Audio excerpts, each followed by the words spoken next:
entzuleok. Belarriak prest? Hasiko da bidaia. Hau da, hau podcasta. Ezkidetza eta askatasuna uinetan zabaltzen dituen ahotsa.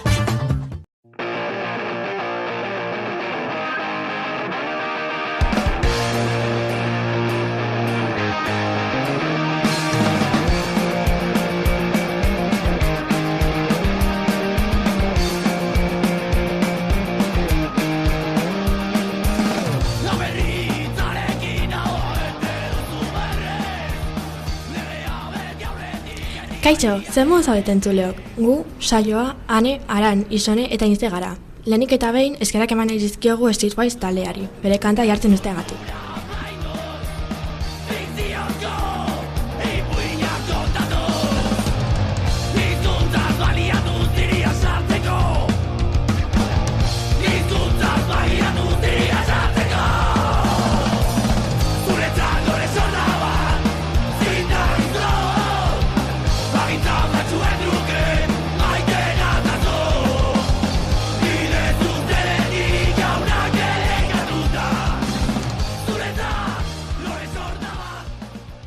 Beregatik izan ez balitz, hasiera triste batekin modatu beharko ginateke.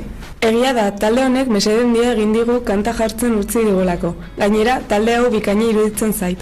Bai, egia da hori. Herriarentzat kantak oso erritmo ona dauka hasiera hau emateko. Bikain geratuko da. Zer irudituko litzaizueke gaurko gaiarekin hasiko bagina? Ideia bikaina, gaurko gaia presio estetikoak dira, baina zehazki, zer dira presio hauek? Nik entzun dudanaren arabera, presio estetikoak espektatiba sozial, kultural eta mediatikoak dira.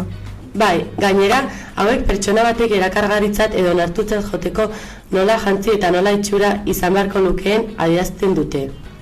Presionek adin eta genero guztiei eragiten die, baina nire ustez gehien bat emakumei eragiten die. Ni horrekin ez nago ados, mutioi ere honek eragiten digu, emakumei bezain beste. Agian emakumeak gehiago aldarrikatzen dute, honen kontra, baina gizonoi ere eragiten digu. Gizonezkoa baldin bazara eragina jaso dezakezu. Hori gerturera, izan ere, berriak aldizkariak argitaratu zuen berri baten arabera. Presio estetikoak izugarrizko sufrimendu eragiten du, eta guk egunero ikusten dugu gure koltsuntetan deiturikoan. Azaltzen du gai honen inguruko kontsulta bat sortzen zuten lehen aldian aurkeztu ziren guztiak emakumeak izan zirela. Agian arrazoi daukazu, orain hori entzunda konbentzitu nauzue. Bai, nik ere berri horren inguruan zerbait entzun dut. Gorputz perfektua egiteko dieta ezberdinak egiten dira, baina asko ez dira komenigarriak eta gorputzean eragin txarra dauka. Hau, bakarrik gorputz perfektua izateko egiten da. Zure gorputza aldatu nahiko bazenu, ezen nuke elikadurarekin jolastu beharko. Egia da, osasuntsu bizitzaren inguruan beste berri bat ezagutzen dut. Albistea, berriaren egunkarian argitaratu zen, aipatu duzuen aurrekoa bezala. Berri honen izena, bularra berregin edo ez erabaki behar duten emakumeengan eragina du presio estetikoak eta informazio faltak da. Honetan, bularreko minbizia izan duten emakume operatu askori presio estetikoak asko eragiten diela esaten da. Batzuetan, posible da bularra berreskuratzea, baina beste batzuetan ez. Izan ere, batzuetan osasun kalteak eragin ditzake. Gainera, emakume hauek presio estetiko altua jasotzen dute honen eraginez. Nik hori ez nuen entzunda, oso interesgarria iruditu zait. Niri berriak ez zaizkit oso erakargarriak iruditzen, baina influencer batzuk honen inguruan hitz egiten entzun ditut.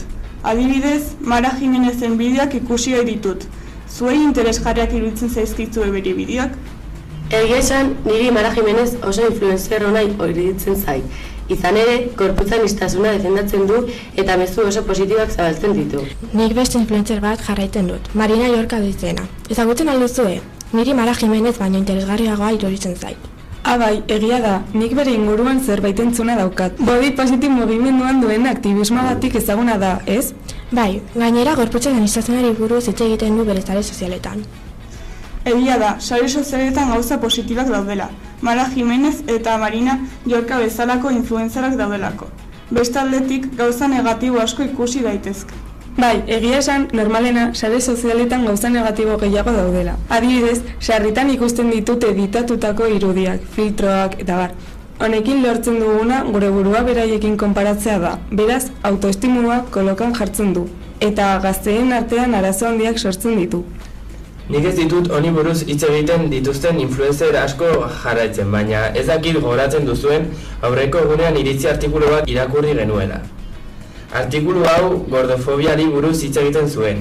Gogoratzen alduzue? Egia da, ez duen oroitzen. Miren Arangurenek idatzi zuen, ez? Gure gorputza ez, mundua alda ezagun zuen izena. Testu horrek esan nahi zuena bakoitzak bere burua maite behar duela zen. Gainera tesiak ere esaten zuen ez duzula zure gorputza aldatu beharrik bikini bat jartzeko. Bai, testuren esanaria oso potentea da. Etorkizun hurbil batean espero dut inork bikini bat jartzeko beldurrik ez izatea.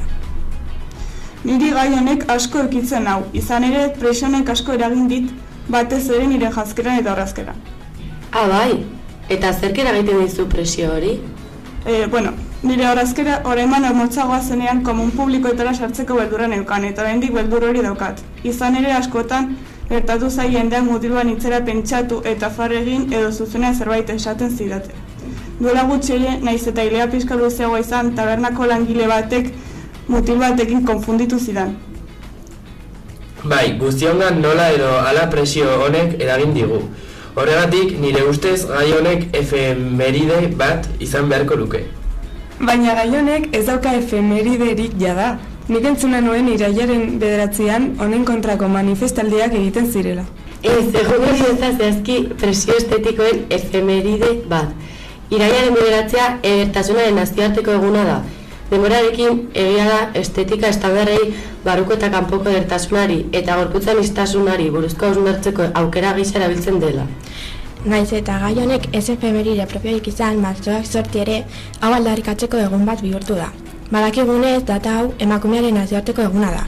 Baina egia da egun testuinguruan sarritan eztabaidatzen dela indarkeria estetikoa. Gainera, edertasun kanon batzuk betetzeagatik presio sozialak emakumeengan eragin neurrigabea duela aldarrikatzen da. Horretaz gain, noski emakumeen eskubideen eta berdintasunaren aldeko aldarrikapen eta borroka eguna da mundu osoan. Egia da, baina hori beste gai bat izango litzateke. Gure harira itzulita, zuen ustez, nola hobetu ahalko genuke hau guztia? Galdera ona, nire ustez presioa desagertarazi nahiko bagenu lehenik eta behin komunikabide, moda eta kosmetikan beste gorputz mota batzuk erakutsi beharko lituzke. Egia da, geroz eta gorputz mota gehiago agertzen direla, baina aurrera pausu handiak geratzen dira. Zurekin ados nago, baina nire ustez arazo hori konpondu aurretik kultura eta gizarte araua konpondu beharko lirateke. Izan ere, arau horiek dira komunikabide, moda eta kosmetikan gorputz desberdinak agertzeko oztopo nagusia. Egia da, ez nintzen konturatu horren atzetik zerbait indartsuagoa dagoela. Zuekin erabaz ados nago. Guztianen atzean kultura eta gizarte arauak daude. Baina egia da, honekin bukatuko nahiko badugu, pausuz pauso joan beharko genuke, eta lehenik norberaren autoestima sustatu beharko genuke. Hau da, gure buruari esan beharko genioke itxura ez dela garrantitzena baizik eta barruan dagoena. Gainera, inposatutako edertasun ideiak zalantzan jarri beharko genituzke. Gizarteak estandar bakarra inposatuko ez balu presio askoz txikiagoa egongo litzateke. Horretaz aparte, sare sozialetako pertsonekin alderaketa mugatu gorputzaren onespena sustatzen duten kontua jarraitu eta laguntza psikologikoa bilatu beharko genuke. Bakoitzak bere burua hausnartu ondoren, nire ustez, lehenik eta behin gazteei lagundu beharko genieke hau gainditzen. Izan ere, gazteak izango dira boterea izango duten pertsona. Guztiz ados nago, gainera, emakumeak eta gazteak dira presio gehien jasaten dutenak. Honetarako, eskolan bideo eta hitzaldiak lagungarriak izango lirateke. Gazteek dietak arriskutsuak direla eta gorputz guztiak baliagarriak direla ikasi behar dute. Egia da, albiste batean irakurri dut eskola batean bideoak egin dituztera gorputzen iztasuna eta autoestima lantzeko. Eta ikasleek presio gutxiago sentitu dute ondoren. Ira, podcastarekin bukatzen hasi beharko ginateke. Gaur asko ikasi dut, eta espero zuek ere asko ikasi zana.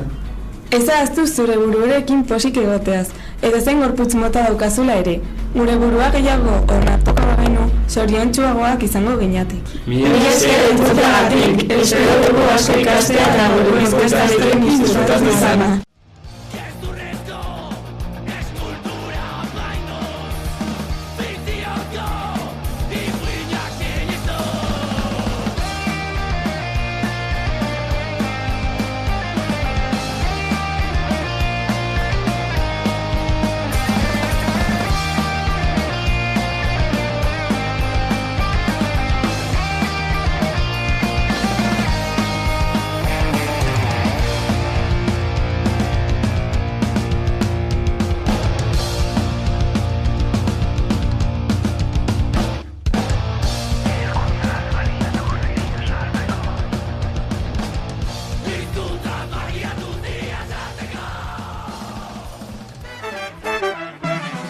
Mila esker gurekin egoteagatik. Jarraitu ideiak zabaltzen, jarraitu askatasuna eraikitzen. Hau izan da, hau podcasta gaurkoz. Baina, hurrengora arte.